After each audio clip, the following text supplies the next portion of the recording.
sehat afiat, fisikanya sehat, akal pemikirannya juga sehat. Ramai orang-orang fisikanya sehat, anggota tubuhnya sehat, tapi stroke, tidak dapat berbuat apa-apa. Ke masjidnya tidak boleh, jamaahnya tidak boleh, zikir tidak boleh, tasbih tidak boleh. Untuk urusan keduniaan anggota tubuh bergerak pesat.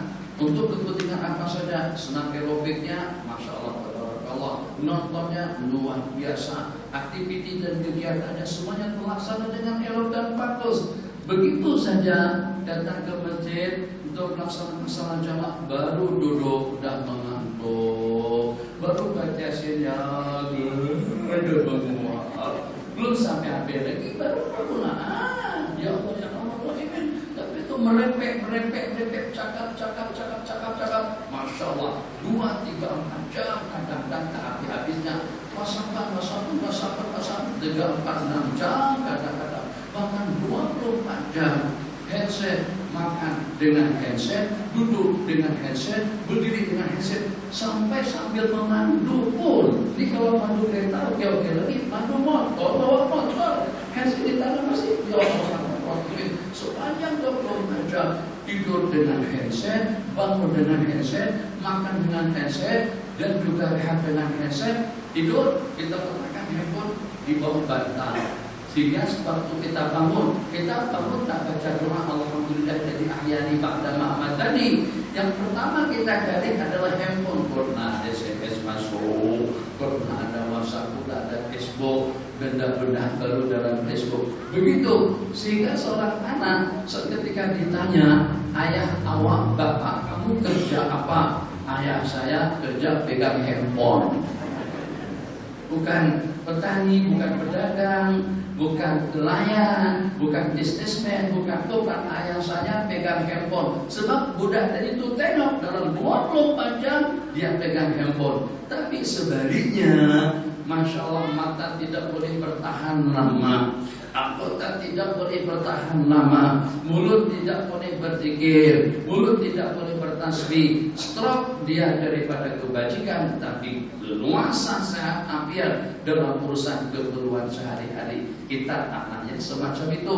Jadi mungkin saja, masya Allah, tabarakallah, rupanya ujian yang menimpa, yang Allah timpakan kepada kita dari itu bermakna agar kita kuat ibadah, agar kita kuat berzikir, agar kita kuat bertasbih, agar kita semangat, agar kita khusyuk, agar kita memiliki sifat rendah diri, hormat, takdim kepada sesama muslim. La yu'minu ahadukum, tidak beriman salah seorang daripada kamu, hatta yuhibba li akhihi ma yuhibbu li nafsihi, sehingga dia mencintai saudaranya seperti dengan dia mencintai diri pribadi dia sendiri. Itu satu kenikmatan di antara daripada nikmat yang Allah bagikan. Sifat ramah tamah tidak dimiliki oleh semua orang. Sifat hormat menghormati tidak dimiliki oleh semua orang. Sifat senantiasa berzikir, selalu ingat kepada Allah, tidak dimiliki oleh semua orang. Sifat pasrah, masya Allah, tabarakallah, inna lillahi wa inna ilaihi rajiun.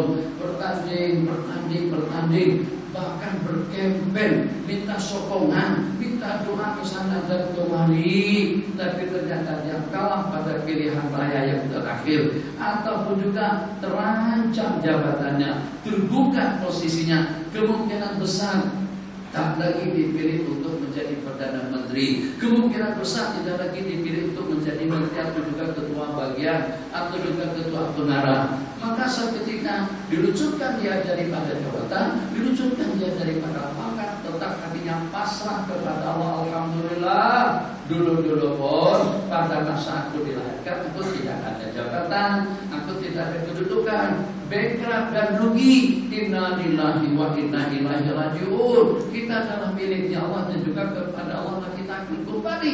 Kepasrahan yang semacam itu tidak dimiliki oleh semua orang. Dulu pun aku tak ada duit, dilahirkan tanpa membawa sekupang uang. Alhamdulillah Allah bagikan. Kalau Allah narik balik nikmat tadi itu, kalau pada seketika leluasa dan kedudukan sudah tidak ada lagi dengan kita, tetap kita husnudzan, berbaik sangka dengan Allah, sehingga hidup kita dalam kebajikan. duduk kita dalam kebajikan, berjalan kita dalam kebaikan, hujan lebat dalam kebajikan, panas dalam kebajikan, kemarau dalam kebajikan. Kenapa? Sebab karena kita memiliki sifat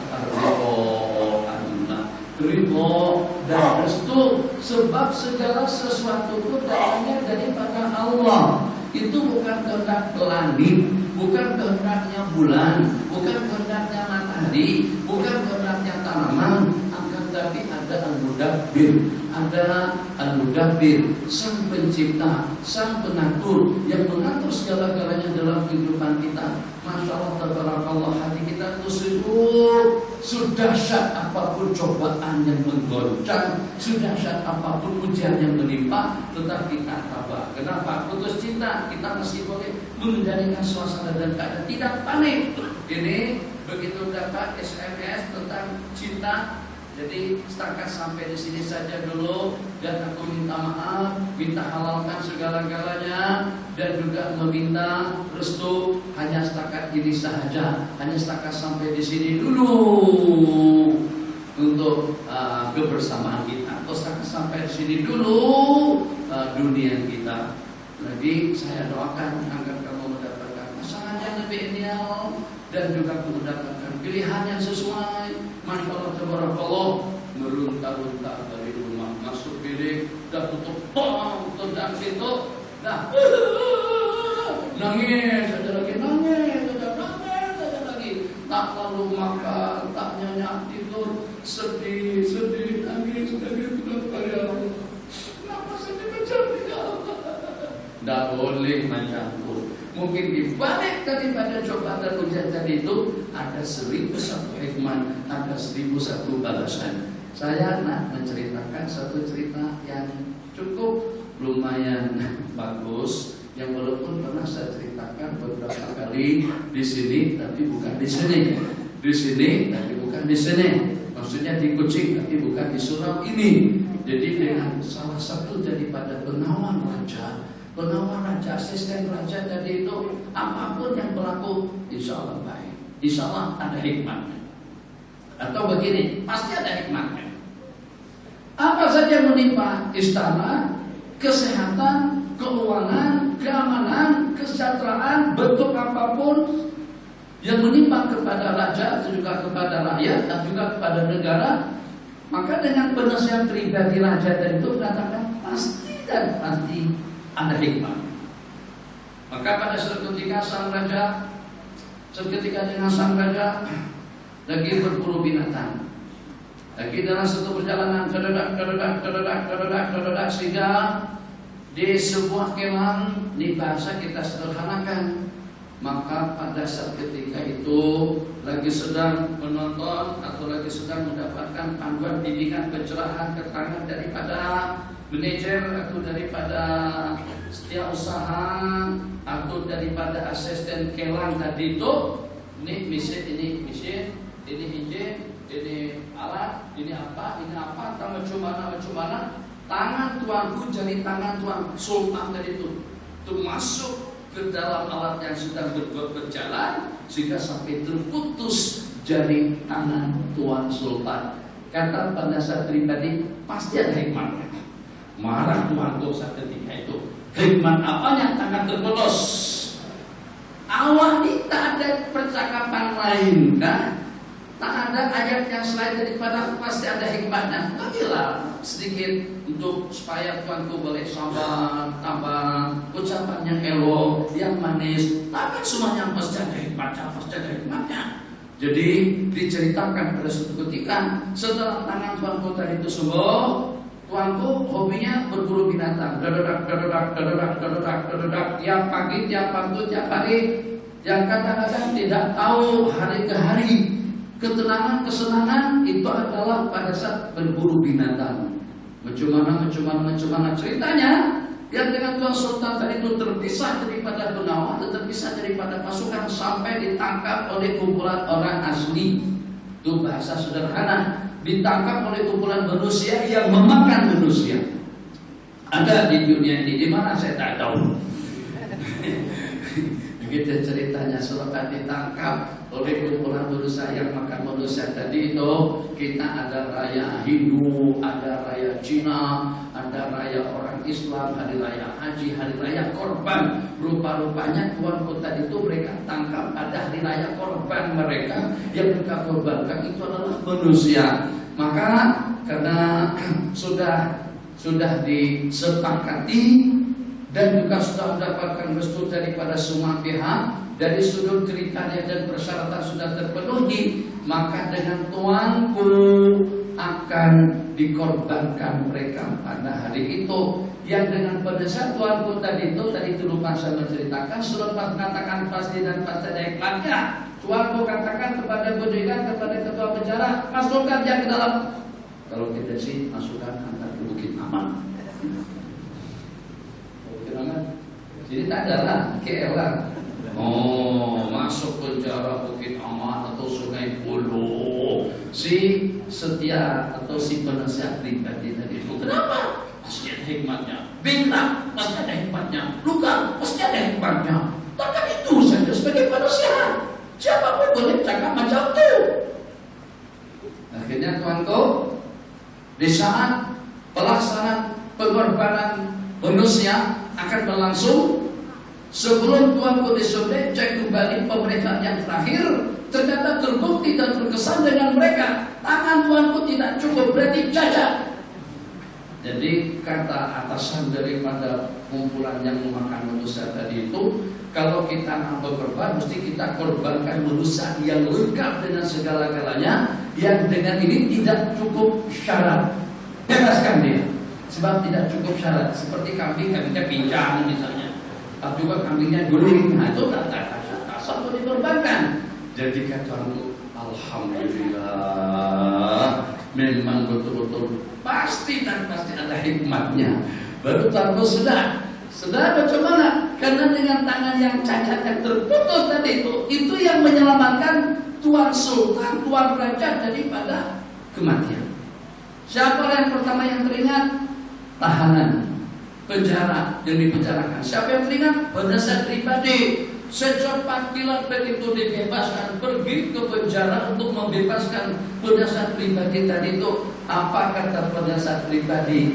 Masuk penjara pun pasti ada hikmatnya. Coba kalau aku berdampingan dengan tuanku, saat ketika tuanku cacat tangannya, aku yang akan disobek sama mereka. Nah, begitu kita dalam menanggulangi perjalanan hidup.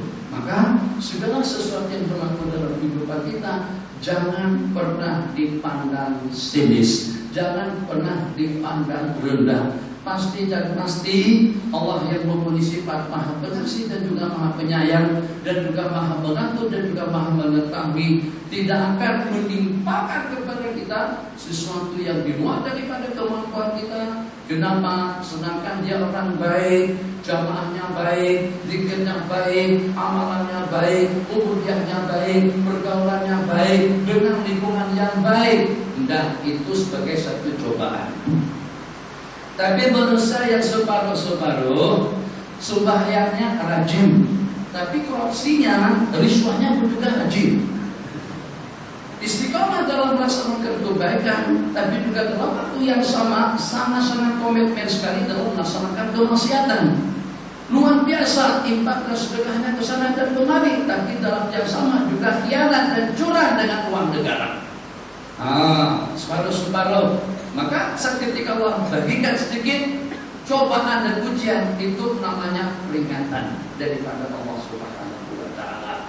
Tapi kalau seandainya kaki maksiat dengan kemungkaran dan kemaksiatan yang senantiasa selalu menyelubungi kehidupannya, maka itu sebagai deposit, itu sebagai pendahuluan azab yang akan menimpanya nanti pada hari kiamat.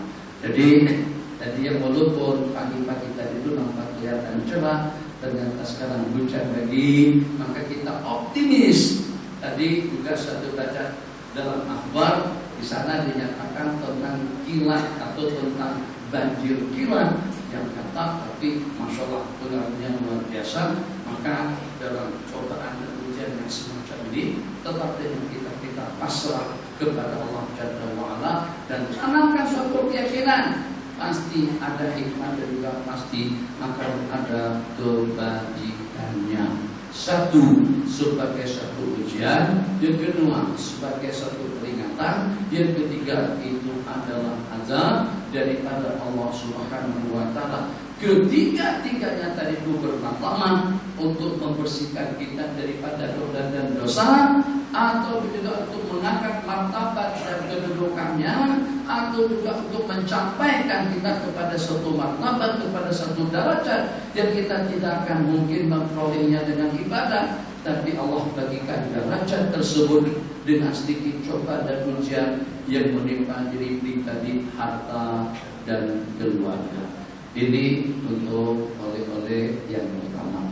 Kita sampai pukul berapa dulu kawan-kawan di sini?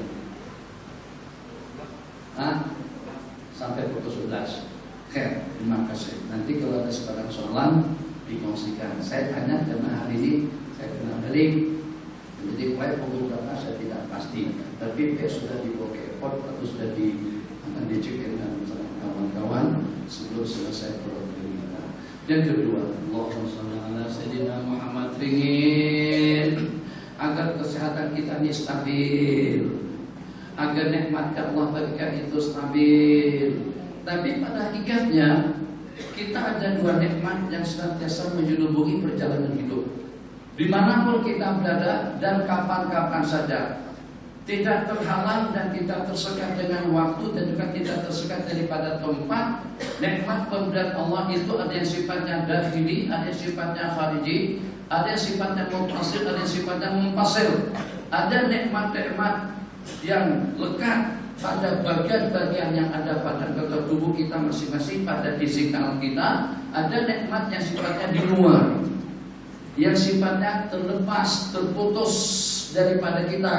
Udaranya, makanannya, minumannya, pakaiannya, tempat tinggalnya, kendaraannya, lahannya, sawitnya, getahnya, petrolnya, minyaknya, kolamnya, tanamannya, kebunnya, itu kesemuanya nikmat khariji, nikmat di luar daripada struktur anggota tubuh manusia.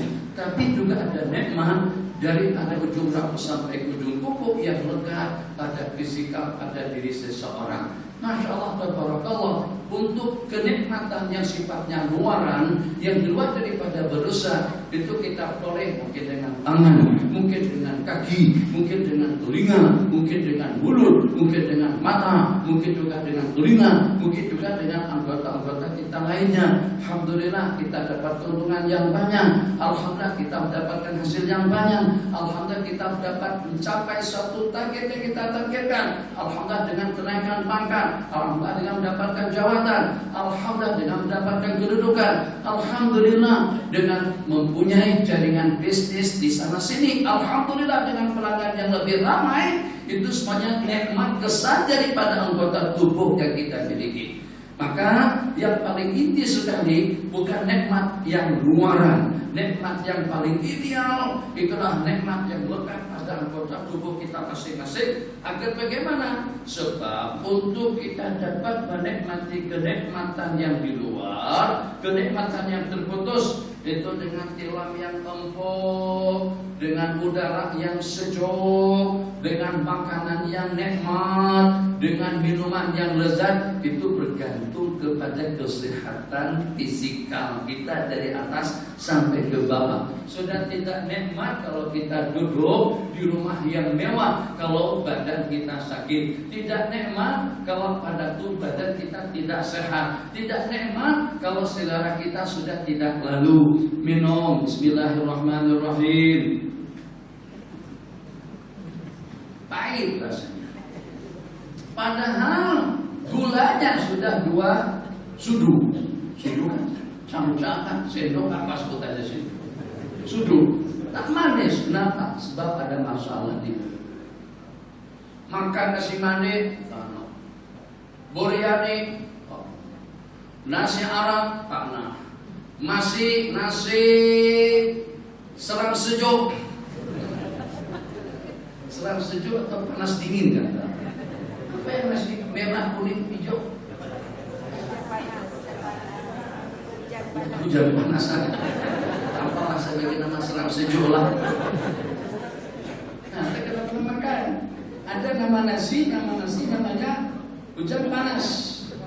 Hujan panas memang jauh betul, ada hubungannya dengan nasi itu. Hujan panas. Hujannya di mana? Panasnya di mana? Panasnya mungkin ada, tapi hujannya di mana? Tapi kalau seram sejuk, lebih kurang lah. Jadi tak lalu gulai kambing tanah, ayam gulai tanah, ayam madu tanah, keripap tanah, donat tanah, canai tanah, cepati tanah, lombati tanah. Naik kereta kecil, Alphard, Tisura, Nikmisura, Jintu, Jetipit, sama semuanya. Kenapa? Karena kita sakit. Berat rasa yang mana untuk bapak-bapak jangan pegang-pegang betul, jangan duduk yang betul.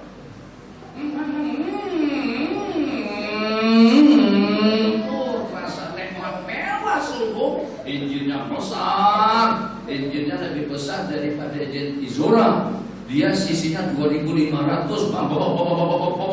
yang ada di Singapura kalau datang, pokoknya masya Allah, tabarakallah, kereta sebenarnya, kereta kita jauh ketinggalan di belakang. Memang betul kalau badan sehat, tapi kalau kita tak sehat, tidurnya tidak nyenyak, makan tak lalu, keselesaan pun juga tidak ada. Jadi kenikmatan yang kita nikmati sekarang ini semuanya bergantung kepada kenikmatan fisikal dengan kesehatan anggota tubuh kita. Alhamdulillah, untuk kita mendapatkannya itu juga dengan kesehatan. Untuk kita memperolehnya pun juga dengan kesehatan. Untuk kita mengembangkannya pun juga dengan kesehatan. Untuk kita meningkatkannya pun juga dengan kesehatan. Untuk kita menjayakannya pun juga dengan kesehatan. Masya Allah, tabarakallah. Maka karena kuliah kita pada pagi ini di waktu duha muslimat, ingat, agar kesehatan kita terus senantiasa stabil selama tidak berhadapan dengan takdir. Kalau kita berhadapan dengan takdir, asbab musabab akan terelak, tetap takdir akan berlaku. Baca doa, baca itu, baca Yasin. Kalau Allah berkehendak, apapun yang dibaca, apapun yang diamalkan, tidak akan mampu untuk menyekat dan mengelakkan kita daripada bencana, daripada takdir yang Allah takdirkan. Tapi kalau pada saat tidak ada takdir, tidak ada ketentuan mutlak daripada Allah Subhanahu wa Ta'ala, maka ada amalan-amalan tertentu untuk panjang umur, untuk murah rezeki, untuk kesehatan dan keafiatan. Maka di antara daripada asbab as-sehat agar jasmani kita sehat, sebab kesehatan itu adalah di antara daripada yang terpenting setelah iman dan yakin. Dari senarai sejumlah sekian nikmat yang Allah bagikan kepada seseorang, apa artinya kalau badan kita tidak sehat? Ya walaupun duitnya banyak, keretanya mewah, rumahnya megah, duit tidak terhitung, keluarga ya Allah, istri 4 cantik, seksi lagi. Tapi kalau saat ketika orangnya sakit, yang itu juga ikut sakit tentunya. Kalau orang tuanya, kalau orangnya sudah sakit, dia pun juga ikut sakit, tak boleh berbuat apa-apa. Nah, karena mau tak mau, kenapa? Karena kesehatan tidak menunjang. Tapi masya Allah, tabarakallah, kalau kita sehat, yang kadang-kadang tak sedap mana, tak nikmat mana, tapi betul-betul dapat kita nikmati, terasa nikmat betul, terasa nyaman. Yang walaupun sederhana saja, biasa-biasa saja masakannya, biasa-biasa saja minumannya, biasa-biasa saja tempatnya, biasa-biasa saja kendaraannya, biasa-biasa saja lingkungannya, tapi terasa nikmat betul. Kenapa? Sebab badan jasmani kita sehat. Maka agar mudah-mudahan kesehatan kita senantiasa selalu, jangan pernah meninggalkan sembahyang atau 2 rakaat sembahyang duha. muda-mudi, bukan untuk dapat rezeki, tapi untuk mendapatkan keampiatan rohani dan jasmani. Kenapa? Dengan sembahyang doa, dengan hadis ini. Nanti kita bersabda, fi kulli ibni Adama, pada tiap jiwa raga, pada tiap fisikal anggota tubuh anak Adam, salah sumi'atin wasitun sulama, terdapat 360 persendian tulang. Ini dengan luas-luasnya. Kadang-kadang kalau ini ada gangguan pun membuat kita tidak boleh tidur. Gangguan di mata membuat hidup kita jadi tidak keruan-keruan. Gangguan di lutut, gangguan di kaki, gangguan di mulut, gangguan di hidung, gangguan di telinga. Penyakit bentuk yang seperti apapun pasti akan mengganggu, yang walaupun hanya menimpa kulit kita. Kulit kita terkelumus, terkoyak, jadi kurang nyaman. Pernapasan kita tersekat, jadi tidak nyaman. Pendengaran kita jadi ngum seperti kemasukan air itu jadi tidak nyaman. Ya Allah, begitu masuk ke sana ngum telinga. Begitu dikorek ada sebesar guli seperti itu, atau keliling. Wow, tuh penuh. Itu yang membuat gong. Begitu dicongkel, masukkan kapas angkut itu, keluarkan. Ya Allah, bosaknya mencemara sampai terkumpul banyak seperti itu. Itu juga mengganggu kita. Makanan atau yang kita sebut dengan sariawan. Yang kadang bibir terus apa tuh? Sawat. Nah, terus gigi susahnya, tarik bibir.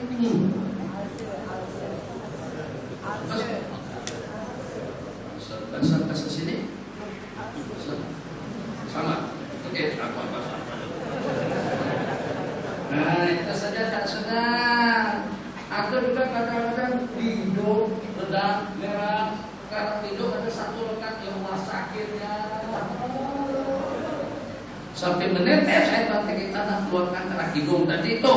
Walhasil apa saja gangguan yang mengganggu membuat suasana dan keadaan jadi tidak nyaman. Memang ada hikmatnya, tapi kita inginkan kenyamanan dan keselesaan dalam hidup. 360 persendian tulang, Nabi kita bersabda, fi kulli sulama ahadikum sadaqah, pada tiap persendian tulang ada GST-nya. Itu GST kita dibayar 600. GST itu disyukuri. Ayo kalau tak syukur dapat apa? Kalau tak ucapkan alhamdulillah dapat apa kita? Tetap kena GST. Belanja 1.000, 1.060. Belanja 10.000, 10.600. Belanja 100.000, 106.000, 6.000 GST-nya. Semakin banyak, semakin banyak. Semakin besar GST-nya. Ya Allah, syukuri. Sebab itu di antara daripada nikmat untuk meninggalkan beban rakyat. Dengan adanya GST, beban rakyat jadi ringan. Sini ada tes pada. Medin? Apa ada? Jaya. Oke, saya tolak teroleh. Bawa duit 500 ringgit. Bawa teroleh tolak. Beras masuk, minyak, gula, sabun, pencuci, keperluan lainnya. Apalagi sapu, beli, beras sudah, gula sudah. Oh, belum lagi minyak samin, nasi basmati, beras hidup, beras mati, beras hidup. Banyak bersama semuanya. Kalau dulu sebelum ada GST, bayar 500 ringgit, timbangannya 35 kilo. Tapi dengan adanya GST jadi 28 kilo jadi. Itu meringankan beban kita menolak terlalu. 35 kilo berat. Sebelum ada GST, dengan adanya GST ringan. Alhamdulillah. Daripada 35 kilo jadi 30 kilo jadi. Kenapa ringan? Itulah yang meringankan beban kita. Alhamdulillah. Dapat pahala karena kita terima keadaan yang menimpanya. Ikut tidak ada yang mau, tidak ada yang mau. Tapi seperti itulah cara kita bersyukuri agar daripada benda-benda negatif pun kita mendapatkan ganjaran pahala daripada Allah Subhanahu wa Ta'ala. Jadi Nabi kita bersabda, tiap pada persediaan tulangmu itu ada income tax-nya, ada GST-nya, ada pajak biaya cukainya. Jadi para sahabat pun juga jadi kaget, jadi terkaget dan terkejut. Bagaimana 360 kalau kita bayar pajaknya, biaya cukainya, atau dengan income tax-nya? Ya Allah, kalau seandainya 1 ringgit pun jadi 360. Kalau ada di antaranya seperti mata mahal, banyak, mulut mahal, hidup mahal. Sebab kalau kita tak bernapas mati, susah kalau kita bernapas di mulut, mungkin lebih mahal lagi kebayarannya. Jadi sahabat Nabi kita jadi kaget, jadi kagum, atau juga jadi heran, aneh kalau sampai dengan kita dituntut untuk membayar bayarannya. Nabi kita bersabda kelanjutan daripada hadis, fi kulli tahlilatin sadaqah, wa fi kulli tasbihatin sadaqah, wa fi kulli takbiratin sadaqah, wa amrin bil ma'rufin sadaqah, wa nahyin 'anil munkarin sadaqah, wa imatatin adzani tariqi sadaqah. Pada tiap tahlil itu sedekah, pada tiap tasbih sedekah, pada tiap tahmid sedekah, pada tiap amar ma'ruf itu adalah sedekah. Nahi 'anil munkar juga daripada perkara munkar itu adalah sedekah. Mengetepikan, mengutip, membuang, mengambil batu, kaca, atau juga duri, besi, segala gangguan-gangguan yang mengganggu. Itu kita khawatir, takut nanti kalau seandainya ada yang tergelincir, maka kita letakkan topeng yang hijau sana, plastik yang hijau di situ tuh, supaya pada waktu kita berjalan kita tidak akan tergelincir, khususnya kita yang sudah berumur. Jadi ejiki letakkan di sana, atau juga oleh sebagian gantungkan payung di situ untuk kawan-kawan kita yang terlambat takut kalau kehujanan. Kalau kehujanan, persiapan payung di sana itu adalah sedekah. Meletakkan benda-benda di situ pun juga sedekah. 2 botol air, 1 pun tidak habis. Nah, jadi kalau penceramah bukan saya lah, ternyata ITG letakkan 2 botol air di situ, optimis lah, insya Allah bagus. Ini ada kemungkinan aku punya istri 2. Nah, aku ini istri pertama, ini istri kedua.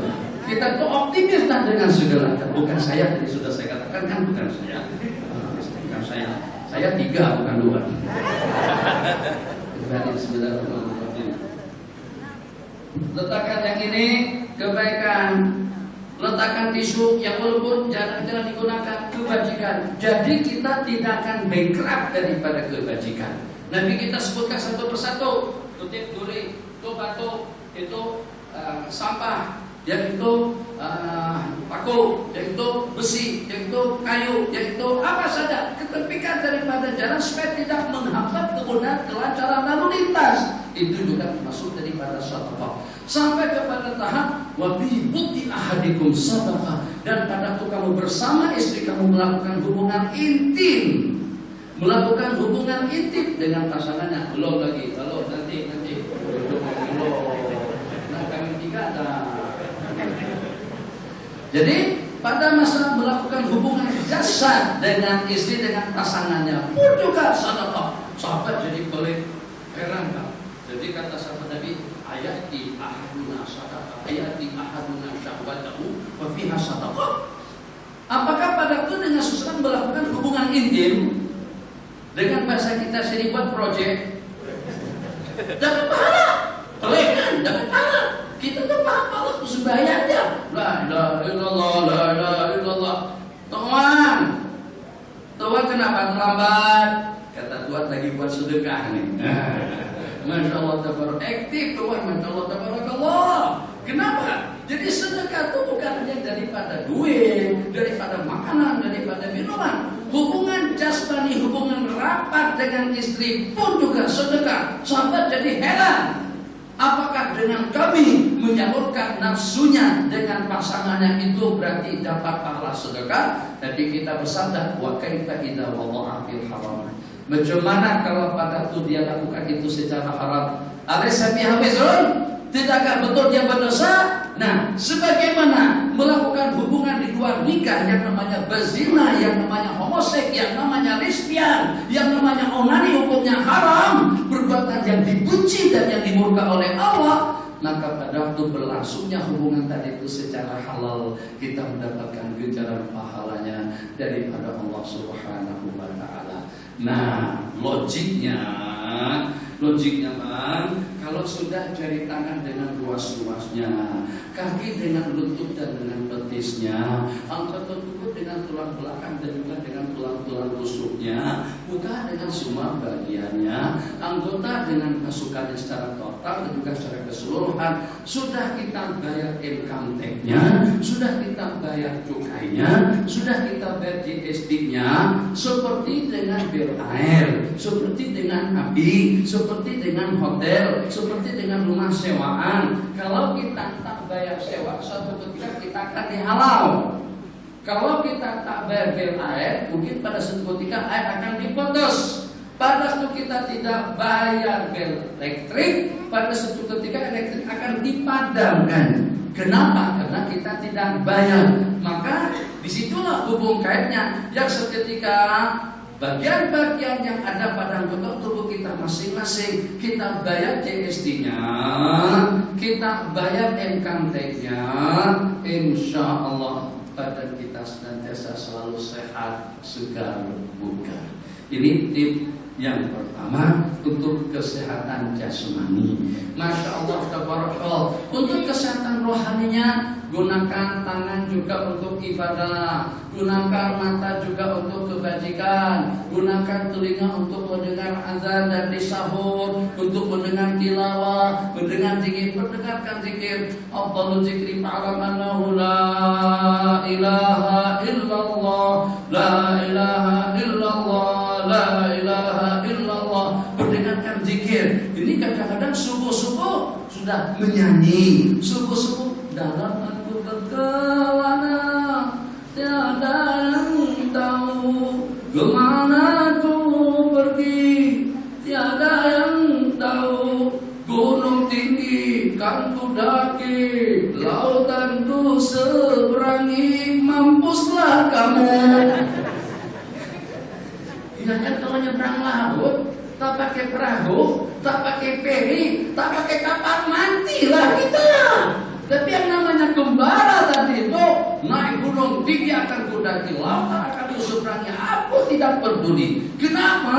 Sebab karena ada satu matlamat dan target. Dikatakan kalau kita kenal target, kalau kita tahu matlamat, akan menjadi ringan segala pengorbanan yang kita lakukan. Kembali kepada cerita kesehatan tadi itu, masya Allah, tabarakallah. Jadi supaya jasmani kita senantiasa sehat, zikirnya, tasbihnya, mata pandangan kepada yang bagus, kadang-kadang secara terlanjur, kadang-kadang dengan godaan nafsu, kadang-kadang dengan keinginan, kadang-kadang secara tidak dikehendaki. Kita pun tanam, tapi kadang-kadang benda datang, kadang-kadang karena datang akhirnya jadi ketagihan, tayangan, benda-benda porno, benda-benda lucah, itu kadang-kadang. Jadi bagaimana supaya tatapan pandangan mata kita itu jadi tajam, bukan setakat menatap orang-orang yang ada di hadapan kita, tapi juga dengan kita dapat memantau daripada jarak jauh. Syariah ke gunung, ke gunung.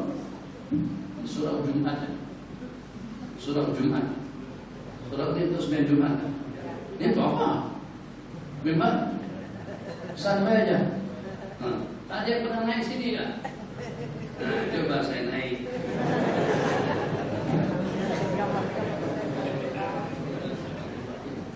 Jadi khutbah kan sedang berlangsung, tampak masyarakat main saja situ, pusing-pusing pada malam lebih banyak. Daripada khutbah, ceramah, tajuk, topik pembicaraan. Di tengah-tengah ceramah tadi itu, syariah ke gunung, ke gunung, ke gunung. Jadi orang pun jadi golek dan ajaib.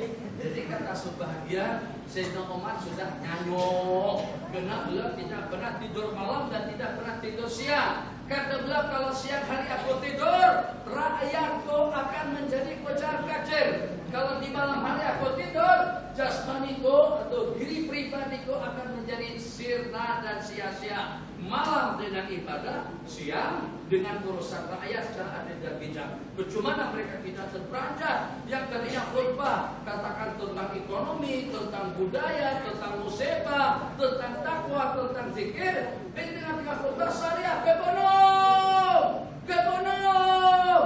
Nah, sudah habis waktunya.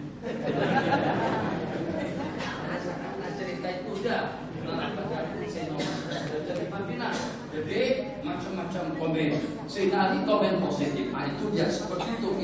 Jadi kata Sayyidina Ali, pasti dan pasti akan ada rumusannya. Pasti dan pasti akan ada jawabannya. Rupa-rupanya setelah 1 bulan genap pada masa itu tak ada handphone, tak ada parabola, tak ada estro. Apalagi yang setutup tak ada enjoy. Enjoy, nah, enjoy tak ada.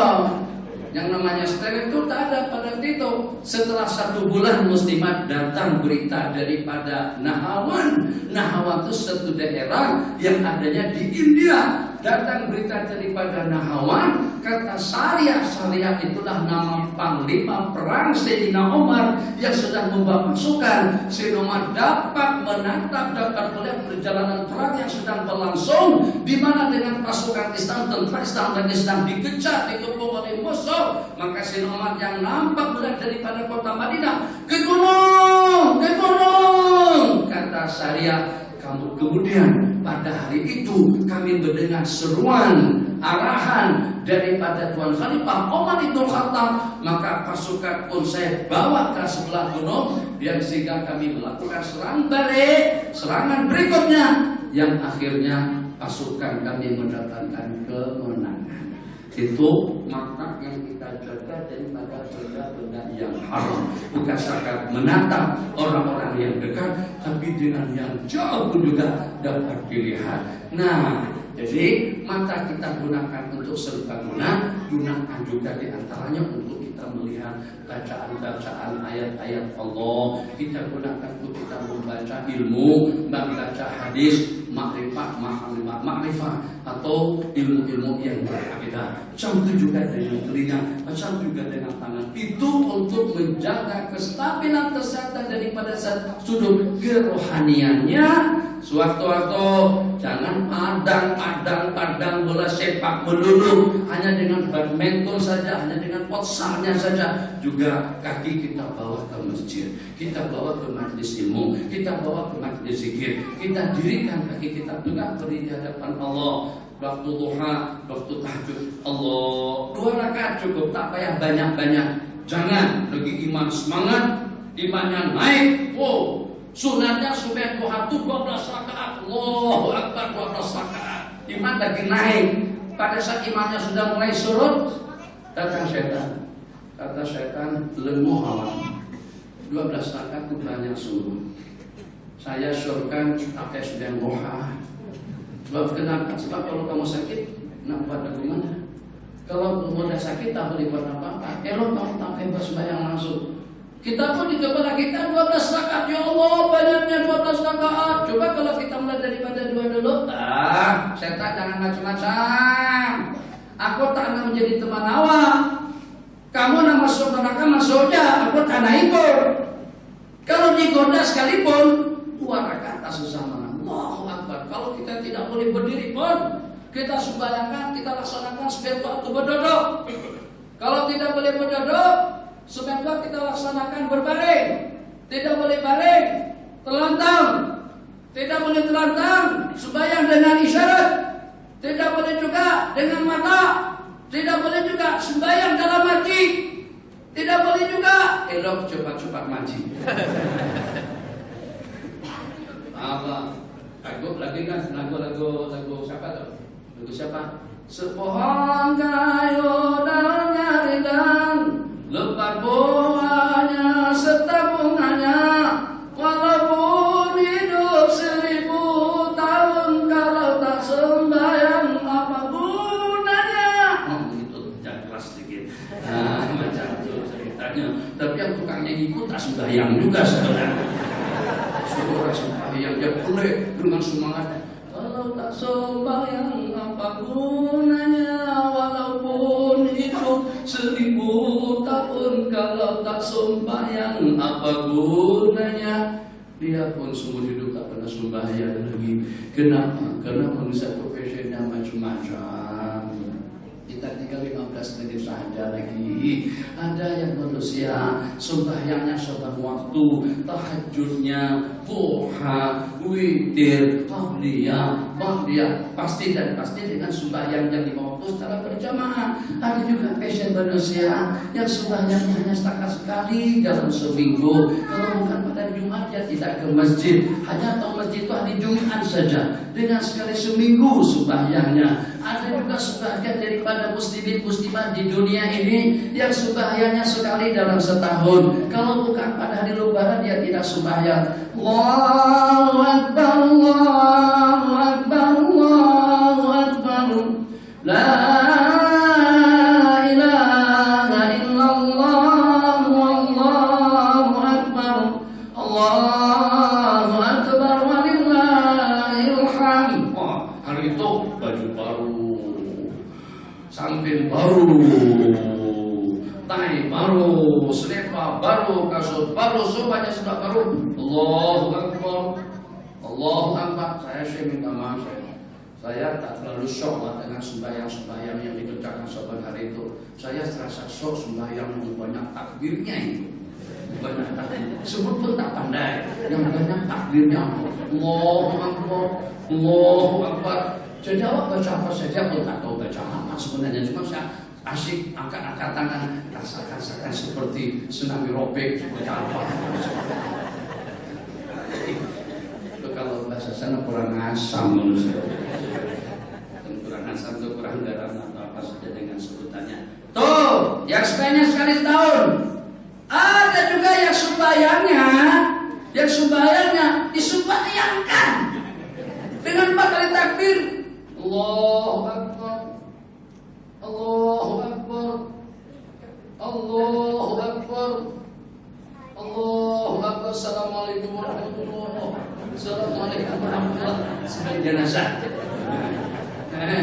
yang sembahyang sehari, yang sembahyang 5 kali sehari, yang sembahyang tiap waktu, yang sembahyang 5 waktu, yang sembahyang sekali seminggu, yang sembahyang sekali setahun, yang disembahyangkan. Makanya ada di sebagian masjid, tapi masjid itu menakutkan terus terang. Kita tak syurkan macam itu. Sebagian masjid ditulis depan pintu atau ada di tembok samping menyampingnya, sembahyanglah kamu sebelum kau disembahyangkan. Tapi yang menakutkan itu kadang-kadang ada gambar jenazah di depannya. Gambar seperti dalam kain kapal bujur. Itu kita sungguh-sungguh tak berani singgah di situ. Takut kita. Takut itu. Jadi yang walaupun tujuannya bagus, tempatnya cantik untuk menyadarkan anak-anak remaja, tapi kalau kita datang awal, kita tak tegama, tak berani berhenti di depan masjid itu. Kenapa? Karena kebayang keadaan seseorang di dalam alam kubur. Satu. Yang kedua, yang ketiga, yang keduanya mudah-mudahan kesehatan kita terjaga boleh senantiasa selalu sehat, jasmaninya sehat, rohaninya sehat, senantiasa selalu bangkit bertahajud di waktu malam. Nabi kita bersabda, salatul lail, sembahyang di malam hari itu mutridun lisyaitan, mengusir syaitan daripada tubuh, wa mutribun lidai anil jasad, dan akan mengusir penyakit daripada tubuh. Mana kawan-kawan yang khulud 40 hari, mana teman-teman yang khulud 4 bulan. Jadi mereka terasa pelik. Jadi tidak tahu apa hubung kaitnya. Begitu ikut jamaah tabligh khulud dari masjid ke masjid, beriktikaf selama 3 hari sampai 40 hari, malam bangun tahajud, siang dengan amalan sunnah, makan secara sunnah, berpakaian secara sunnah, balik daripada 40 hari tadi itu, alhamdulillah sakit belakangnya hilang. Alhamdulillah petisnya yang senantiasa pegal-pegal pun juga hilang. Alhamdulillah gangguan buah pinggang, gangguan paru-paru, batuk-batuk, alhamdulillah lenyap dan hilang. Apa hikmahnya? Jadi dikaitkan karena dia huruf tidak. Sebab pada masa huruf dia bangun tengah malam, ada suasana, ada jamaah di waktu terjaga dengan elok. Kalau sembahyang di waktu kita jaga dengan elok, kalau jasmaninya tidak sehat pun, rohaninya akan sehat. Kenapa? Sebab sembahyang kita apabila sembahyang itu kita jaga dan kita dirikan dengan elok dan benar, sembahyang itu akan berkata, hafizaqallah kama hafiztani. Moga-moga Allah pelihara kamu, selamatkan kamu, sejahterakan kamu, bahagiakan kamu, sehatkan kamu sebagaimana kau menjaga aku. Tapi kalau padaku dengan sembahyang dikerjakan secara tidak keru-keruan, khusyuknya, rukun-rukunnya, sunnah-sunnahnya, tata tertib dan juga dengan pelaksanaan dan adab-adab yang sepatutnya itu tidak terjaga dengan baik, sembahyang itu akan mendoakan yang tidak baik. Wa'yakallah, moga-moga Allah menyia-nyiakan kamu sebagaimana Allah telah menyia-nyiakan aku.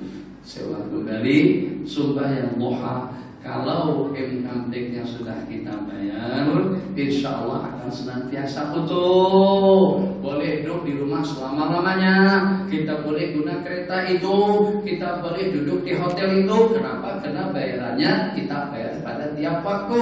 Macam itu juga dengan kesehatan, income tax atau dengan bayarannya, cukainya, dengan penggunaan mulut, dengan penggunaan tangan, itu kita bayar dengan ibadah agar kita senantiasa selalu mendapatkan kestabilan dalam hidup. Jasmani kita sehat, rohani kita segar, di samping juga dengan ubudiyah kita mantap dan sempurna. Yang terakhir daripada rangkaian tip-tip kesehatan, amalkan sembahyang duha, amalkan sembahyang tahajud. Kecuali kalau kita tidak terkejut tapi kita sudah ada nawaitu. Masalahnya bukan takut kecut, Pak. Tak terkejut, ya niatnya lah, niat dulu. Tapi yang urut kita ini kalau tidur pukul 2, pukul 4 pagi baru tidur, macam mana dengan kita boleh dijaga, macam mana kita boleh terkejut. Yang ketiga tadi itu, sebagaimana saya katakan, jaga sembahyang 50 secara berjamaah.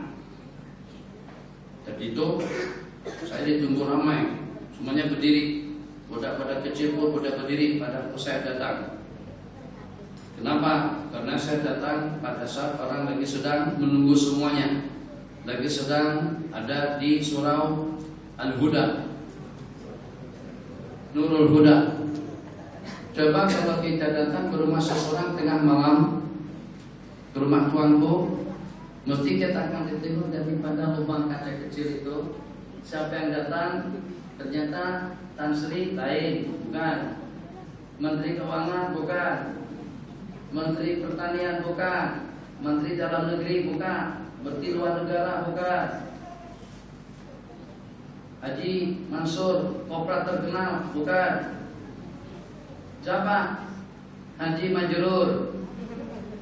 Tak ada pangkat, tak ada jabatan, tak ada duit, tak ada harta. Tengah malam kalau kita datang ke istana, jarang-jarang dibukakan pintu gerbang untuk kita. Kalau ada yang menyambut pun, kali memberitahukan, cik minta maaf kalau nak berjumpa tuanku nanti besok dan kena kamu. Bapak sedih kata bukan kamu janji, bukan kamu buat, kamu janji terlebih dahulu. Tapi kalau kita datang serombongan,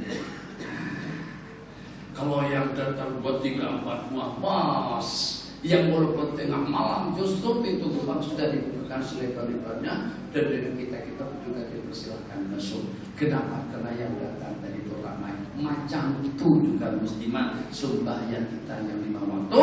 Kalau pada itu kita laksanakan secara berjamaah, banyak asbab, banyak penunjang, banyak kriteria yang menyebabkan sembahyang kita akan diterima oleh Allah Jalla wa'ala.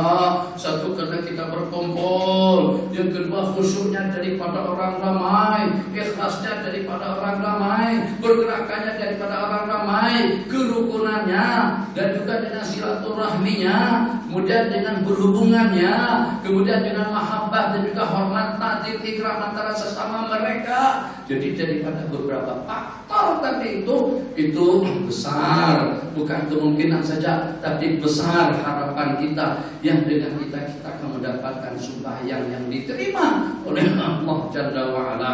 Terakhir kata ulama, sembahyang berjamaah di antara daripada khasiatnya, khususnya dan khasiatnya, kelebihannya Allah akan tengok imam yang mengimami kita di sini, imamnya khusyuk, imamnya tadallul, imamnya ikhlas, imamnya tawadhu, imamnya tadabbur, imamnya paham, sembahyang imam akan diterima oleh Allah. Begitu juga dengan sembahyang makmum-makmum yang di belakangnya. Nabi kita bersabda dalam sebuah hadis, man shalla khalfa maghfurin ghufira lahu. Orang yang sembahyang di belakang imam yang terampunkan dosa kesalahannya, akan Allah ampunkan dosa kesalahannya juga. Sembahyang di belakang yang Allah ampunkan dosa kesalahannya, itu akan menjadi asbab keampunan juga kepada dosa-dosa kesalahan kita. Satu. Kemudian yang kedua, imamnya ingat bola sepak, sebab penyokong Liverpool atau Barcelona.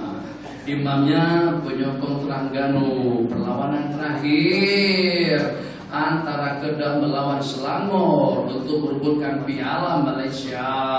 Imamnya kaki bola, hati was-was, jangan-jangan kalah, jangan-jangan masuk, jangan-jangan. Imamnya tidak khusyuk. Satu orang saja kalau ada di antara daripada makmum yang khusyuk, yang tadabbur, yang tadabbur, Allah terima sembahyangnya dan Allah akan terima semua sembahyang makmum yang bergabung bersamanya. Ketiga, imam tidak khusyuk, makmumnya apa lagi?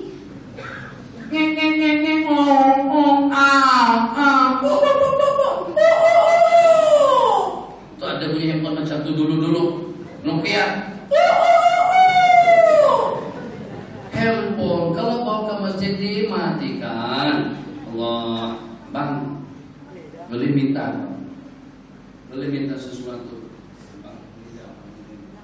Bang, nampak murahan sedikit. Oke. Kalau saya minta satu permintaan, apa boleh bagi tak? Agak-agak. Insya Allah. Kalau saya kata statement tak bantu buang masukkan ke dalam tong sampah boleh? Sayang dia dengan spek mata. Kalau kita sayang dengan spek mata, kalau kita suruh sesuatu apa ada tasbih buang tasbihnya, abang takkan mau buang, saya juga takkan mau buang tasbih saya. Syekh boleh tak? Kalau Syekh tak keberatan, buang selendang tuan Syekh itu ke dalam tong sampah. Saya kata, kalau saya sayang, jangankan dengan sejadahnya semacam ini. Kalau uang sedikit pun kita tak tegama buang sedikit. Uang sedikit nih tak tegama kita masukkan ke dalam tong sampah. Kalau kita buang pun kita masukkan ke dalam kotak impak. Tak pernah kita nampak seseorang buang uang ke dalam tong sampah. Begitu sayangnya kita dengan uang ringgit yang nilainya cuma hanya sedikit. Tapi kenapa kita tidak sayang dengan sembahyang? Tapi kenapa kita tidak sayang dengan ibadah? Tapi kenapa kita tidak sayang dengan rumah Allah? Tapi kenapa kita tidak sayang dengan zikir? Sehingga dengan kita mau diganggu padahal kita melaksanakan sembahyang.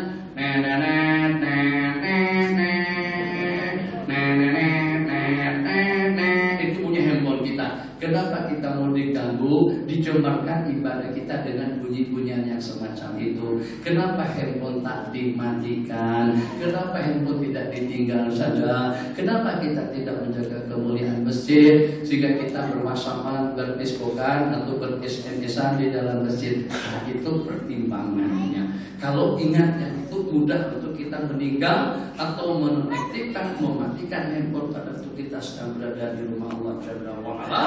Sumpah yang duha yang pertama, sumpah yang berjamaah 5 waktu yang kedua. Kalau imamnya tidak khusyuk, makmumnya tidak khusyuk, Allah tetap terima sembahyang kita yang 5 waktu karena kita berkumpul melaksanakannya secara berjamaah.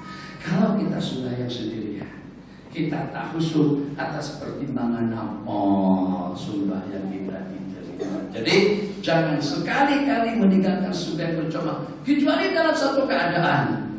Kalau kita laki-laki ini uzur atau beranak, itu tinggalkan, tak apa. Haji tak ke masjid, anak ini uzur di 15 haji. Uzur jadi istri haji tak uzur lagi, itulah kami gantian uzur.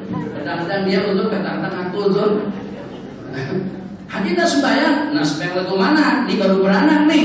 Biasanya oke lah tak sembahyang. Tapi kalau bukan pada 2 keadaan tadi itu, jangan tidak berjamaah, datang ke masjid untuk melaksanakan sembahyang secara berjamaah. Dan yang terakhir, hari Jumat, jangan datang ke masjid pada tuh hati sudah berada di atas mimbar. Usahakan 5 menit, 10 menit, setengah jam, paling tidak dalam 15 menit sebelum adzan pertama berkumandang kita sudah berada di dalam masjid. Orang yang semacam itu senantiasa didoakan oleh malaikat, kemudahan untuk urusannya, kemudahan dalam kehidupannya, kesehatan, keafiatan dan kesehatan untuk jasmani dan juga untuk kehidupannya. Kalau seandainya terlambat pada minggu yang ke-17, malaikat akan ber-SMS-an antara sesama mereka. Mana haji masyhur? Ada di masjid negeri kah? Tak ada. Masjid negara kah? Tak ada. Di masjid ibu kah? Tak ada. Terengganu kah? Tak ada. Mungkin barangkali ada di Gojek, tak ada juga. Jadi mereka berhubungan antara sama mereka. Pada saat Tuan Haji tadi itu terlambat datang ke masjid, selepas tidak ada jawabannya, jadi kata mereka, ya Allah, kalau seandainya dia sibuk, atasikan kesibukannya. Kalau dia lagi sedang menghadapi masalah, atasikan masalahnya. Kalau pada dia lagi sedang sakit, sehatkan jasmaninya, akan selalu mendapatkan ruas semacam itu daripada para malaikat. Pukul 11. Ada sebarang soalan silakan. 1, 2 saja kalau nanti lepas ini kita tak ada salaman dah. Salaman boleh dia? Kita boleh salaman? Boleh. Ya. Jadi kita selepas kita sunat tahiyatul masjid. Jadi bagaimana pada Jumat selepas kita melaksanakan sembahyang tahiyatul masjid, apakah masih dibolehkan lagi dengan kita untuk melaksanakan sembahyang duha? Sembahyang duha itu bermula waktunya daripada berakhir waktu tahrim. Jadi selepas gelincir matahari dan naik ukuran matahari setinggi tombak, sudah masuk waktu isya dengan waktu sembahyang duha, terus berkelanjutan sampai matahari berada di pertengahan ufuk langit.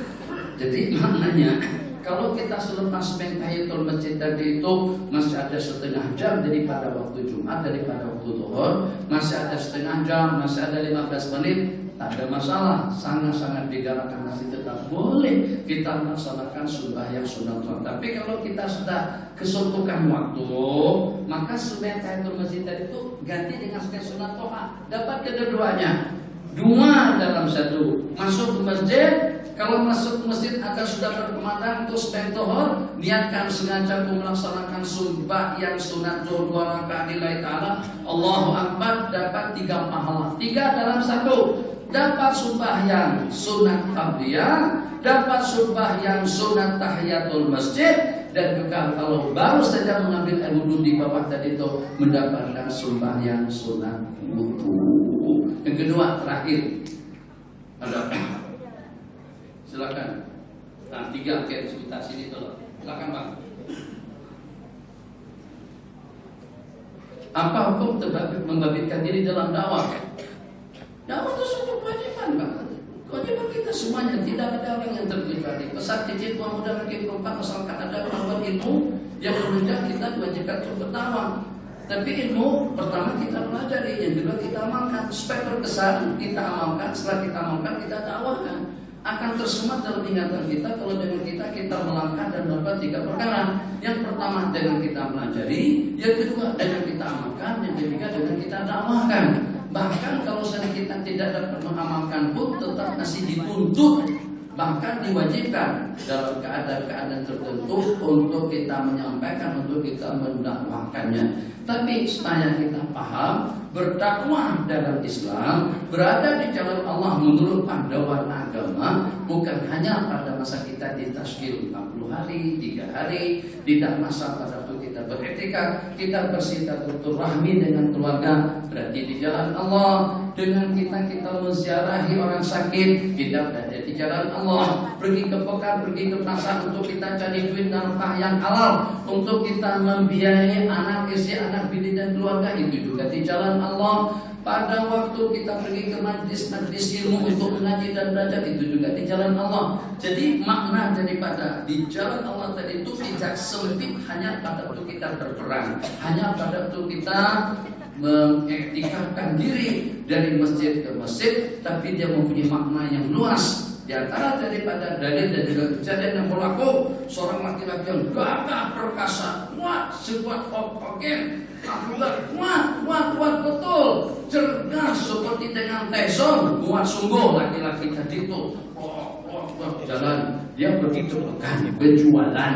Jadi kata para sahabat, seronoknya seandainya yang berbadan besar gagah perkasa semacam dia itu ikut berperang di jalan Allah agar kekuatan dan keperkasaannya itu di jalan Allah. Nabi kita komen seketika. Nabi kita bersabda, kalau dia pergi ke pasar berjualan untuk kepentingan anak istri, maka dia berada di jalan Allah. Kalau dia mencari nafkah, mencari duit secara halal untuk kebaikan mak dan ayahnya, berarti dia berada di jalan Allah. Kalau seandainya dia berjualan dan berbelanja, bertransaksi, jual beli untuk mendapatkan rezeki yang halal untuk kepentingan diri pribadinya sendiri, berarti dia juga di jalan Allah. Tapi kalau dia pergi ke pekan, ke mal-mal, berbelanja untuk dunia, sum'ah dia, ujub dan takabbur, bahwa fisabilillah syaitan, dia berada di jalannya syaitan. Jadi agama kita sangat-sangat memberikan penghargaan dan menilai dalam waktu yang sama segala aktiviti yang positif. Sesiapa yang berada pada aktiviti yang positif untuk kebaikan, demi untuk kebaikan, untuk masyarakat yang baik, untuk mengungsikan yang baik, untuk menyampaikan yang baik, untuk bersama kumpulan yang baik, itu semuanya baik dan kita berada di jalan Allah Subhanahu wa ta'ala. Muslimat silakan.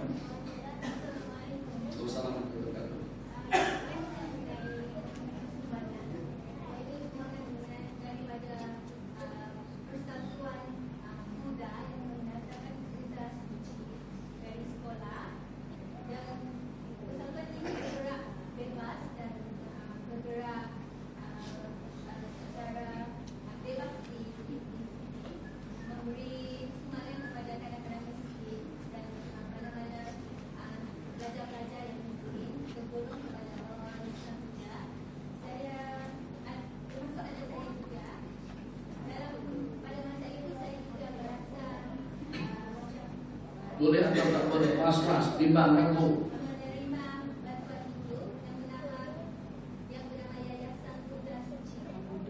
Oke, jadi jelas pertanyaannya, menerima bantuan daripada Yayasan Buddha Suci.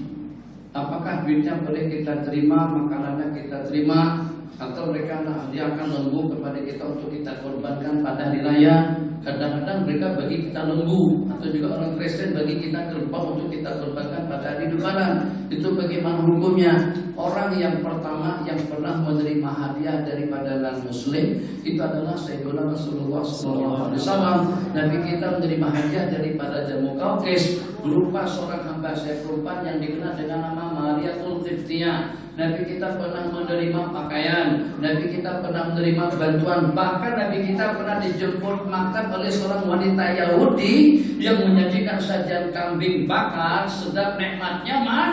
Jadi perempuan Yahudi tadi itu bertujuan jahat untuk memperangkap dan juga untuk membunuh baginda Nabi. Pada saat Nabi kita nak makan pupuk kambing tadi itu ternyata kambing golek. Kambing golek itu bercakap gini, Mas mohon ya Rasulullah, saya mengandung racun. Nabi kita tak jadi memakannya, tapi ada terdapat orang sahabat yang memakan sebelumnya dan mati secara seketika. Kenapa? Karena kambing itu beracun. Bukan cerita tentang peracunannya yang kita nak kongsikan di sini.